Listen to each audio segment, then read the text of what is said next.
Nem todo deserto é falta de oração, falta do Espírito Santo.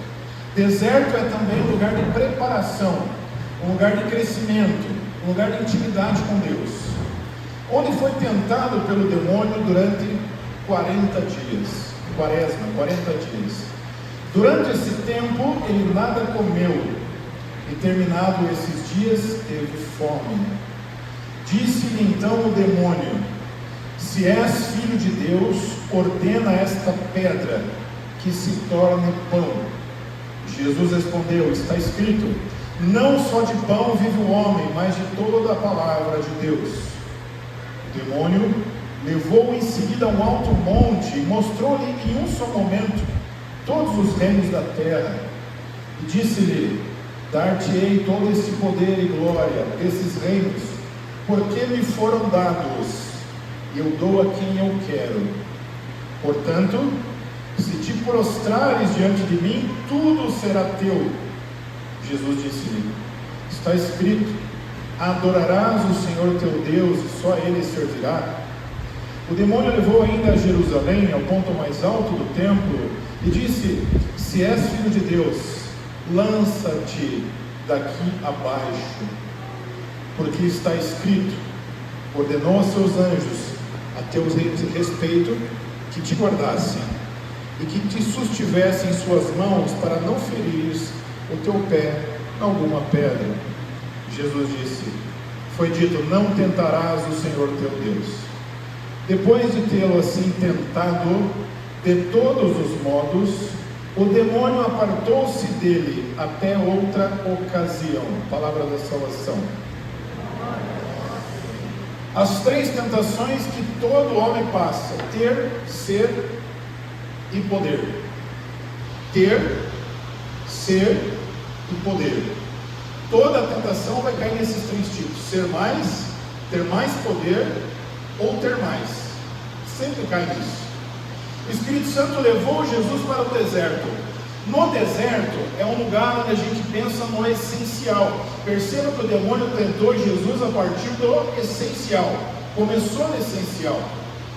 Transforma essa pedra em pães. No deserto, quando a gente vai para o deserto, a gente consegue diferenciar o que é essencial para a vida do que é supérfluo na vida. Ninguém quer um torresmo no deserto. Ninguém quer um chocolate no deserto, Nescau. No deserto você quer água. A água já está bom, se tiver água, está ótimo. A gente quer o suficiente para sobreviver. Jesus saiu mais forte desta experiência de deserto. Jesus saiu fortalecido da experiência do deserto. Como Deus, claro, ele não poderia talvez ceder à tentação, mas como homem ele sai fortalecido. Ele vence Satanás. E vence Satanás a partir da palavra de Deus. Quando o povo sai do Egito, da escravidão do Egito para a terra prometida, eles ficam 40 anos também no deserto. Jesus ficou 40 dias. Eles ficaram 40 anos. A grande diferença é que o povo do deserto, a maioria não chegou ao fim, e a maioria saiu pior do que entrou. Essa é a grande verdade. Jesus entrou nessa quaresma e saiu melhor. O povo eleito entrou na quaresma, nos 40 anos, e saiu pior. Jesus foi fiel a Deus, só a Deus durará. O povo do deserto fez um bezerro de ouro. Jesus soube esperar. Ele estava com fome, mas ele não queria ser alimentado pelo demônio, ele queria ser alimentado por Deus. O povo não soube esperar. Reclamou com Moisés do alimento que caía, o maná que caía todo dia. Jesus, embora tivesse poder, não tentou a Deus. O povo do deserto tentou a Deus, dizendo: olha, por que você nos tirou de lá? Não era melhor ter ficado no Egito? No Egito a gente tinha cebola. Ou seja, um entrou na quaresma e saiu fortalecido, o outro entrou na quaresma e saiu pior. Nós vamos entrar nesse 40 dias de preparação para a festa máxima do catolicismo.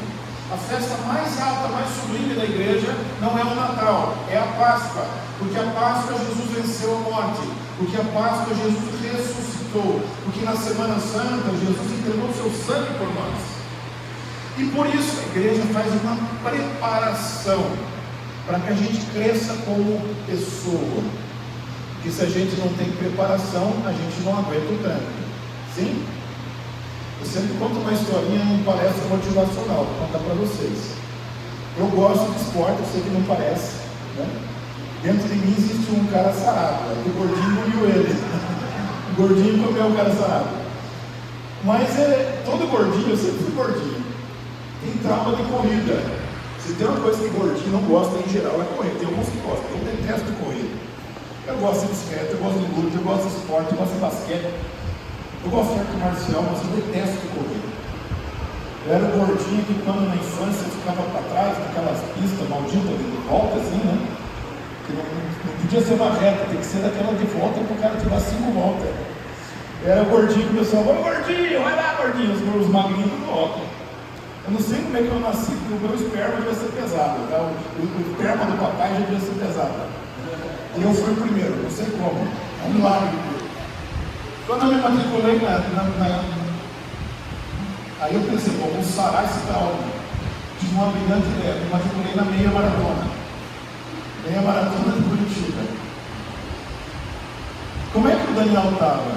Motivado, eu achei que podia terminar a corrida. Claro, eu queria tirar de primeiro, de segundo e de terceiro. Para mim o objetivo era terminar a corrida. Terminasse a corrida estava ótimo.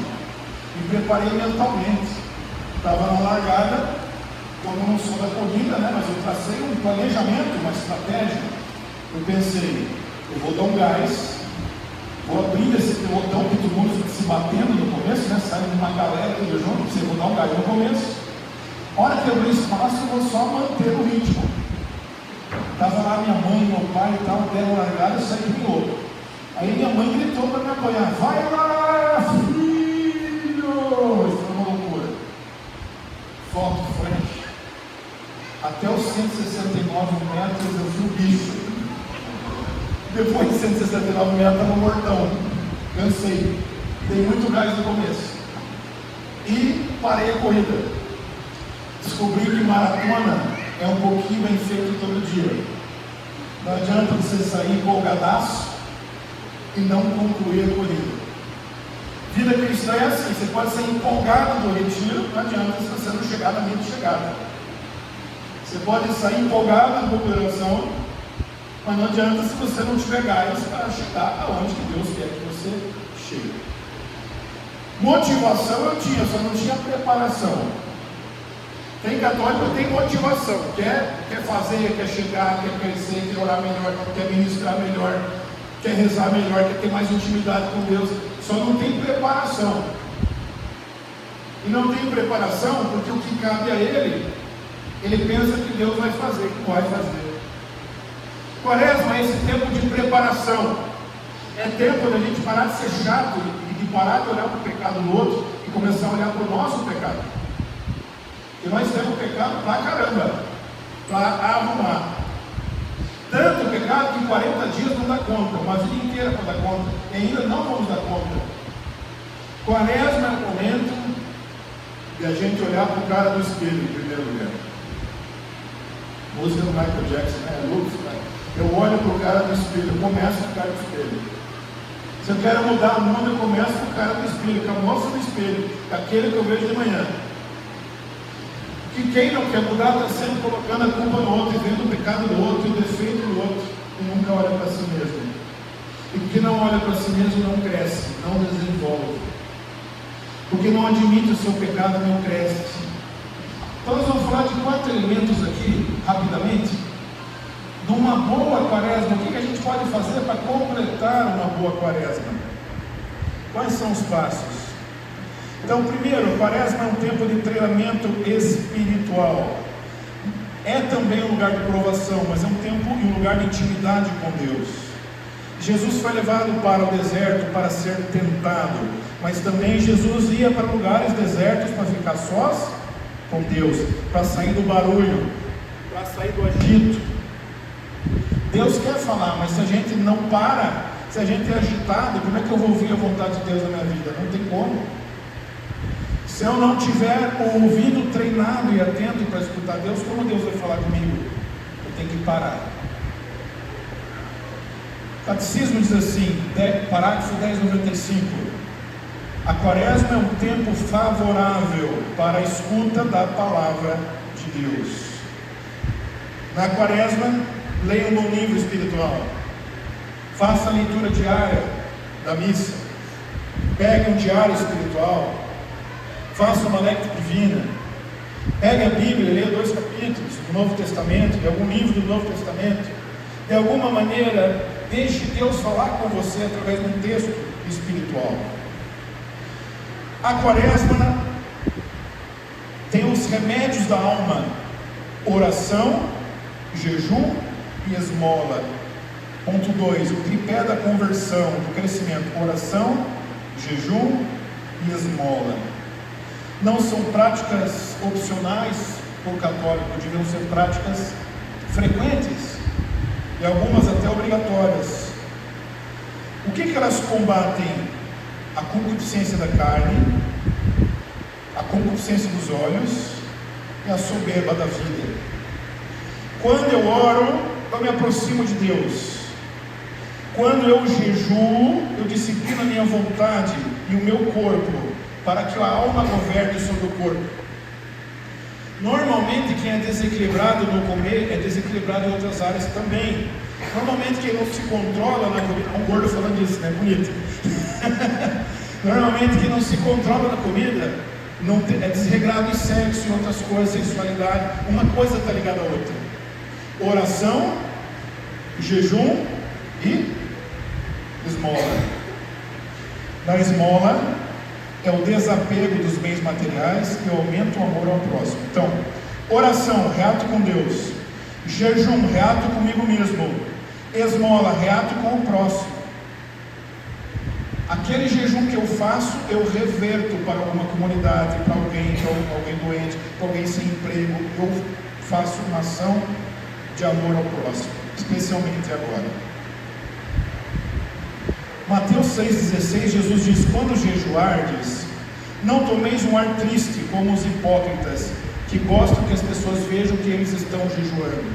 Jesus diz: quando jejuar, lava o teu rosto, pareça bem, e o Pai que vê o segredo vai te recompensar. Então, jejuar, de preferência que ninguém saiba. Se você puder, não conte nem para a tua esposa, nem para o teu marido. Jejum e segredo, que Deus vai ver, Deus vai recompensar. Eu vou crescer espiritualmente, vou aprender a me dominar. A terceira coisa importante para a quaresma é a confissão, porque sem a graça de Deus, jejum pode virar dieta, e uma prática de renúncia pode virar estoicismo. Está em moda, né? Estoicismo é você viver, ou minimalismo, você viver comigo. Para a igreja, a renúncia das coisas não é só você viver com menos, são práticas espirituais. Por isso precisamos da graça de Deus, por isso precisamos da ação do Espírito Santo. Confissão, um exame de consciência bem profundo, e buscar a confissão, o sacramento da reconciliação. Salmo 50:12 diz assim: criai em mim, ó Deus, um coração puro, e renova dentro de mim um espírito resoluto. Criai em mim um coração que seja puro, renova em mim um espírito decidido, resoluto.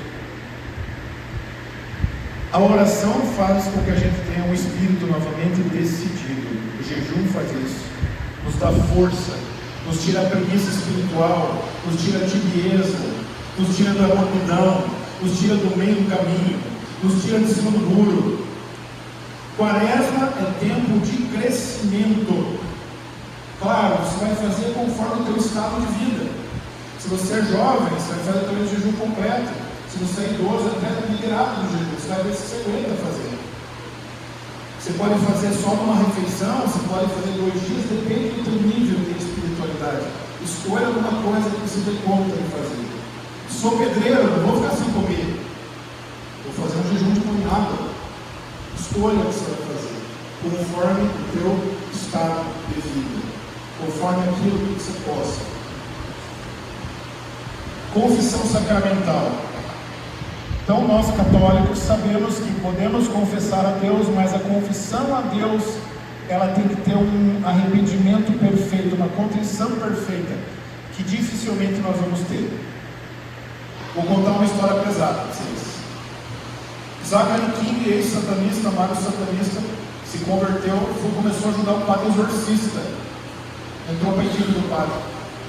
O padre exorcista chegou, antes do exorcismo, perguntou para a equipe: se confessou? Sim. Se confessou? Sim.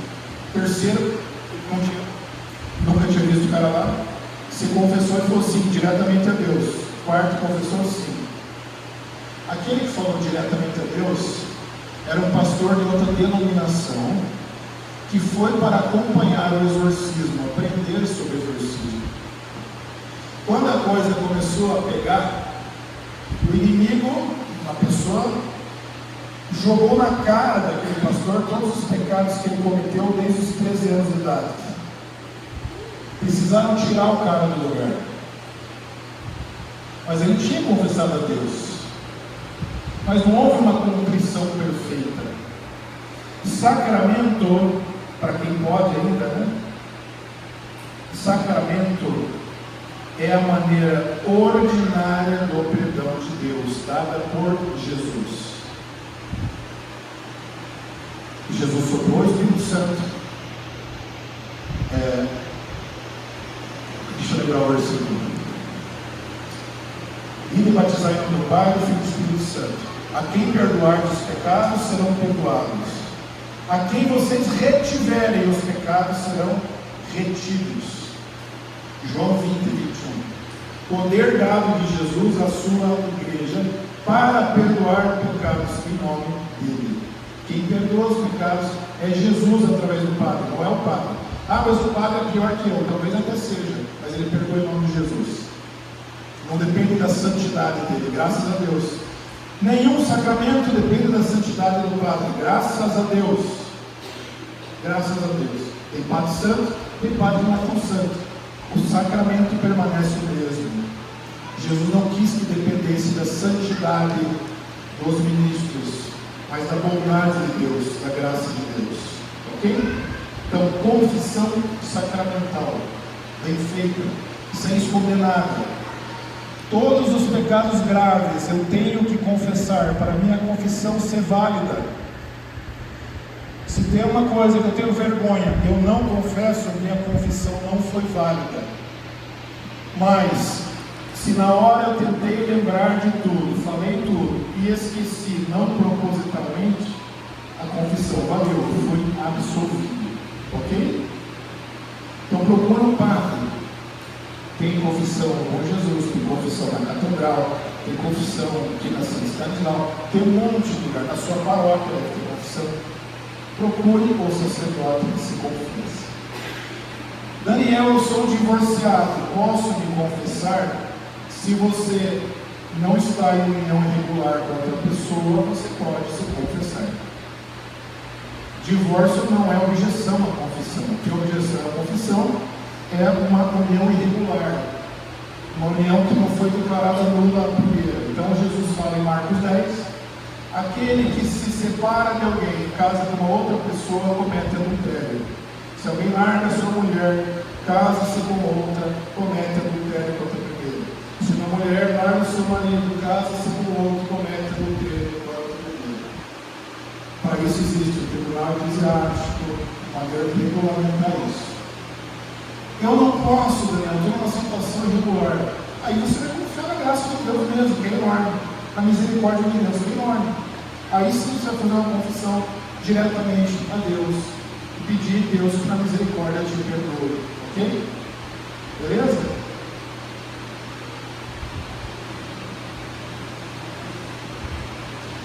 Práticas, mortificações. Então a última coisa é mortificação.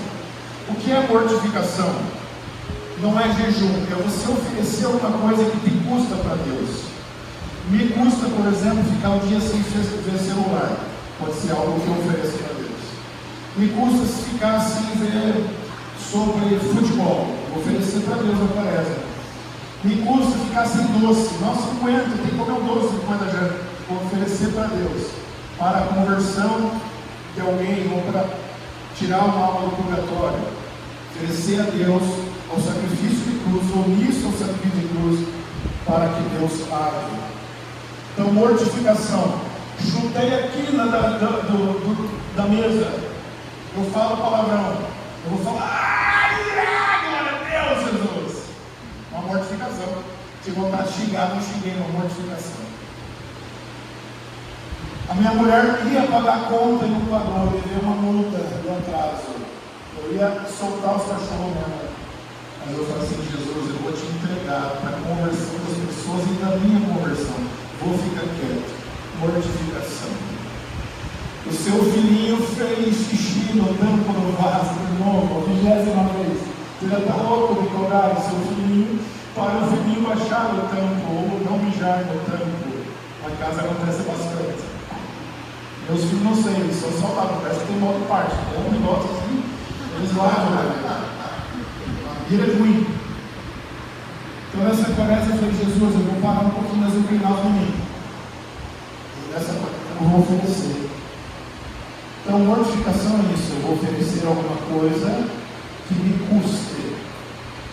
Uma boa mortificação é tudo que me irrita, eu tentar não me irritar e oferecer isso a Deus. Seja trânsito, seja demora, lentidão do irmão, rapidez do irmão.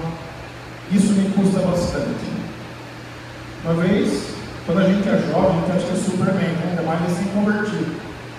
Perguntei ao meu diretor espiritual, o diretor, eu li lá que os pessoal de Fátima usavam corda, que alguns outros lá no Antigo Testamento usavam silício.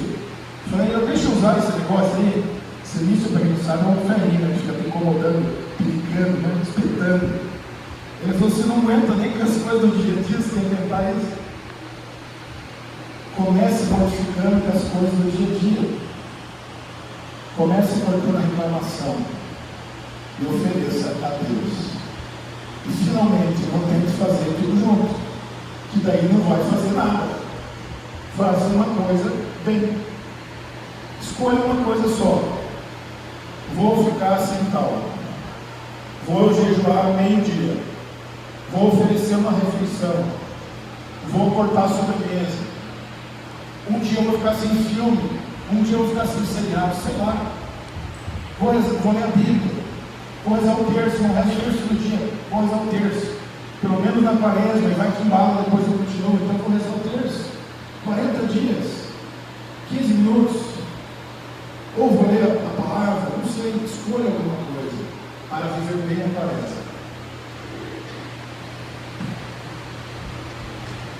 Então vamos lá. Quaresma é crescimento, precisamos sair melhor, oração, jejum e esmola, confissão sacramental e escolher uma mortificação. Qual é o primeiro? Crescimento espiritual. Qual é o segundo? Tripé lá, qual que são as três coisas? Oração, esmola e jejum. Terceira coisa é confissão. Quarta coisa, mortificação. Língua, olho, ouvido. Não é fácil de mortificação. Gente que é jovem na academia lá, jovem, né? Vai na academia lá, é fácil. A gente não tem a cabeça articulada, não é fácil, né? Tem que ficar assim, às vezes. Né? Tem que treinar no céu, não é fácil. É uma mortificação. Cuidar para onde você olha, quando você olha, como você olha. Então nós podemos mortificar. Faz a tua entrega aí. Semana que vem começa a quaresma. Quarta-feira de cinzas. Acho que é dia de guarda, não lembro se quarta-feira de cinzas é guarda. Não lembro. Acho que não, né? Quarta-feira de cinzas é dia de guarda, sabe? Alguém procura na internet para falar aí para nós. Mas começa com a missa, se você puder. Quaresma não é para ficar triste. É um tempo de recolhimento. A igreja não corta o aleluia, não muda para roxo para todo mundo ficar triste. Não é isso. É um tempo de interiorização, é um tempo de intimidade. É um tempo de estar mais reservado. Nem tudo se corta porque é ruim. Ah, na quaresma eu vou cortar o sanguinho lá. Não, não é que o sanguinho seja ruim em si.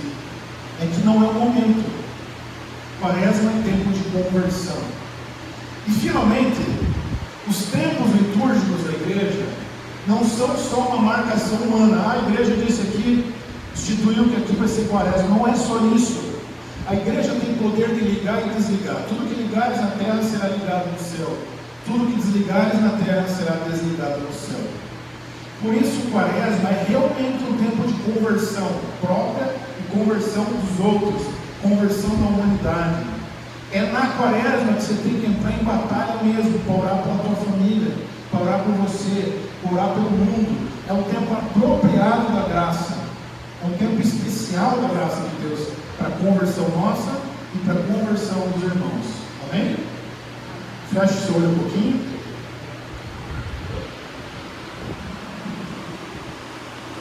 E ofereça a Deus.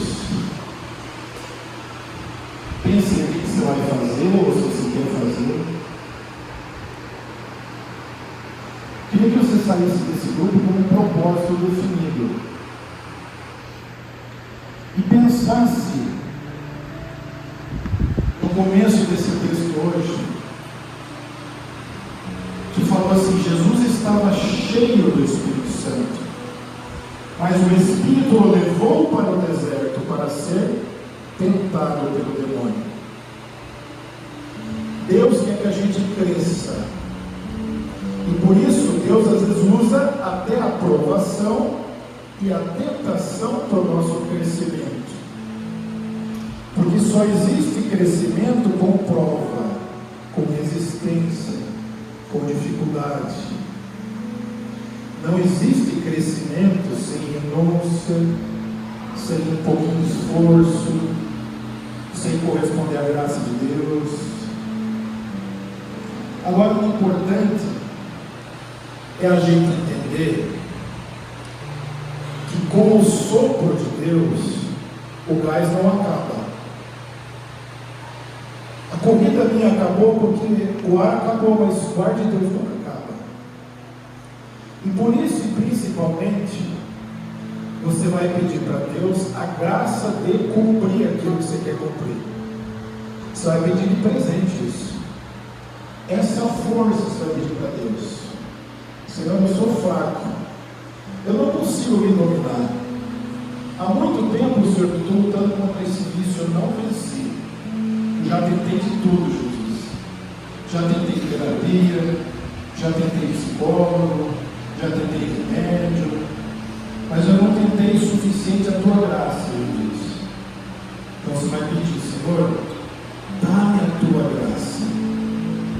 A tua graça nessa área, que te custa e que me custa tanto. Às vezes, o demônio nos tenta com a palavra, como tentou Jesus com a palavra. Por isso precisamos orar para que a gente não caia pela perturbação da própria palavra de Deus. O demônio usou salmo para tentar Jesus. O demônio vai usar coisas que parecem boas para nos tentar. Eu tive uma crise na fé. Fecha o olho um pouquinho, mas escutando.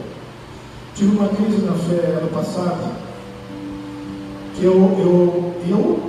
para mim fazia todo sentido. Eu pensava: eu não vou ver mais pregação, eu só vou agora estudar livro e a palavra de Deus. Eu também não vou pregar mais.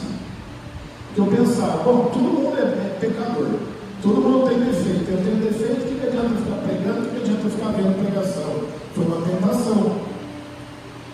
Aí, navegando na internet, você veja como Deus fala com a gente, né? Na palavra, com um amigo, com a Bíblia. Eu vi uma frase de São Francisco de Assis: ninguém é tão mal que não possa ensinar, que não tenha nada para ensinar. E ninguém é tão bom que não tenha nada para aprender. Então, olha que interessante: ninguém é tão mal que não possa ensinar, ninguém é tão bom que não possa aprender. Nós crescemos uns com os outros, nós crescemos em comunidade. Então peça você, agora você dá a tua resposta final nesse grupo.